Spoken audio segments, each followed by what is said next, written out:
আসন্ন বিধানসভা নির্বাচনে পশ্চিমবঙ্গের 294টি কেন্দ্রের মধ্যে সবথেকে আলোচিত সবথেকে নজর কাড়া কেন্দ্র কিন্তু ভবানীপুর কেন্দ্র, যে কেন্দ্রে এই মুহূর্তে আমরা দাঁড়িয়ে আছি।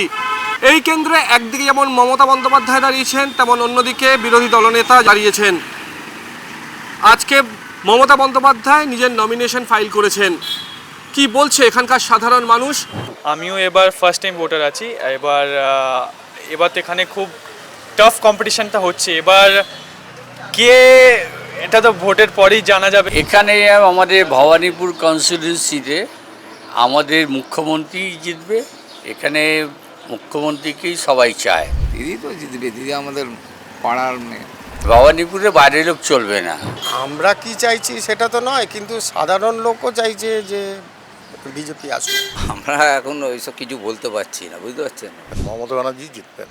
এসব ঝামেলায় দাদা থাকি না আমি, কেন বলুন তো? এসব ঝামেলার মধ্যে আমরা হচ্ছে গরিব মানুষ, আমি খেটে খাই, যখন যাকে দেবার দিই। এই টোটাল ব্যাপারটাই তো মানে গন্ডগোলের, সেটা সবাই জানেও। ওরা ভালো, আমরাই ভালো না, ঠিক আছে? জনগণ ভালো না, মন্ত্রীরা ভালো। এবারে ভোটটা খুব মানে চিন্তা ভাবনার ভোট আছে।